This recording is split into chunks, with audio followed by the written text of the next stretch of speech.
Sabihin mo nga sa akin.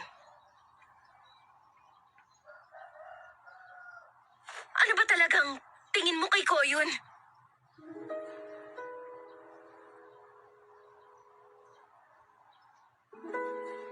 Minsan lang kami magkita.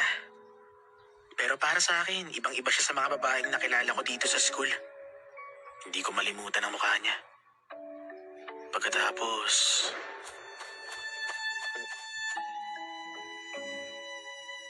mag-isa na naman siya.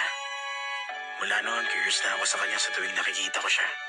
Lagi ko itong naiisip. Ang babaeng yun, kawawa naman siya, no? Minato? Lagi kang ganyan. Kapag may taong mag-isa, ang tingin mo agad sa kanila, nakakaawa sila. Diba? Para naman yatang masyado kang mayabang. Ako, mayabang? Oo, mayabang ka. Naaawa ka, hindi mo naman sila kilala. Alam mo bang nakakawalang gana kapag nalaman nilang naaawa ka lang sa kanila?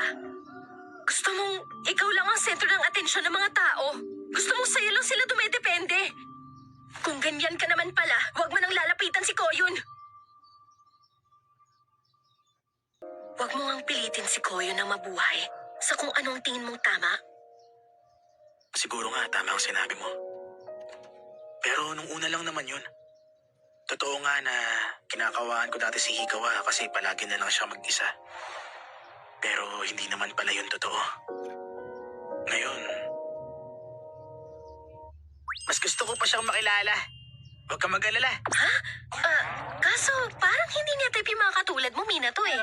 Hindi ganun. Tsaka kung totoo yan, pwedeng huwag ka naman masyadong harsh. Basta! Huwag na huwag mong lalapitan si Koyun kung may motibo ka. Grabe, hindi naman masama makapag-usap sa kanya. Bakit, Miggy? Nanay ka ba ni Hikawa, ha? Hindi magandang maging overprotective sa bata. Ayoko lang na masaktan ko na naman si Koyun, yun lang. Masaktan niya? Di ba dapat masaktan siya? Sandali lang. Huwag mo sabihin si Hikawa yung babae sa basketball team. Sabi ko na nga, Be.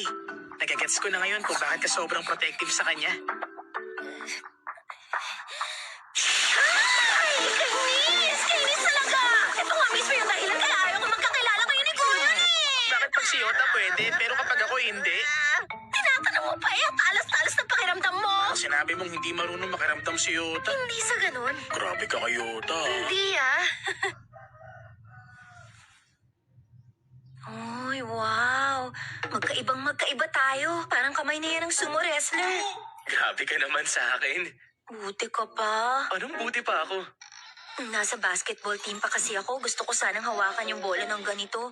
Pero hindi ko talaga magawa eh. Sa liit ng kamay mo, imposible. Teka, ano? Basketball team? Kasali ka dati doon, Koyun? Ba't wala kang sinabi? Pero hindi naman ako kasing focused sa basketball tulad mo. Tsaka nag-quit din naman ako doon. Teka.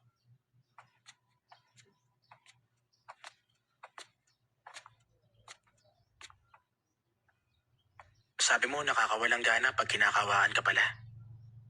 Ikaw, Mickey, yun ba yung naramdaman mo nung una ako nakipagkilala sa'yo? Lagot. Ang totoo niyan. Sorry Naawa nga yata ako sa'yo noon.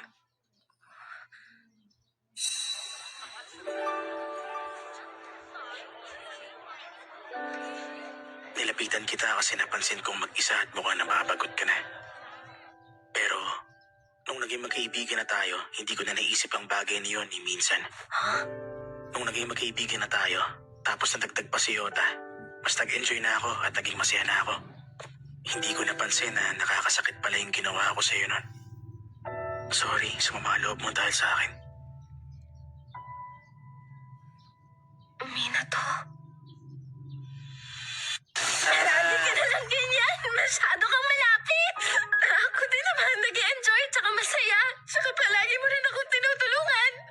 Wisit ka. Basta, totoo magkaibigan na tayo ngayon.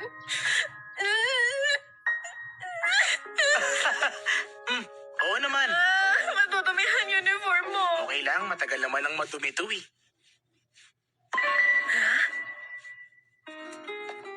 Teka, siguro nga, ang gusto ko lang talaga, maging kami yung tipong magkaibigan ni Minato na walang tinatago sa isa't isa. Ay, ang isip bata ko talaga! Miki! Oo na! Hintayin mo ako! Sabi nila, bibili lang daw sila ng drinks. Ang tagal naman nila. Oo nga, baka tinatanim pa lang yung cacao beans. Tinatanim pa lang. Sorry, natagalan kami. Ito bagong product. Ang nakalagay, double extra Azuki Bean Soup Rich. Inumin nating lahat. Di pwedeng tumanggi.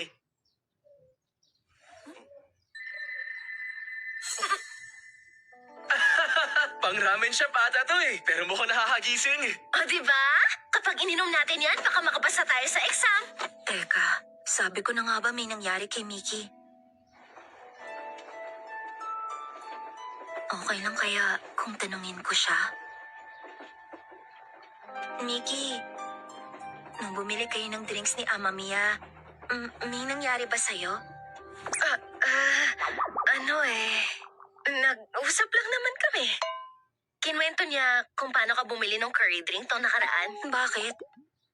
Sabi niya kasi nagkamali ka ng bili dahil sa kanya, kaya siya nagbayad ng drinks natin kanina. Ha?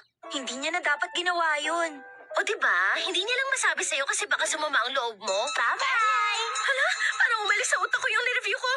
Teka, yung notebook ko, asan na? Knowledge, huwag mo akong iwan. Sandali lang. Pero parang, hindi naman dahilan yun para umiyak siya, diba?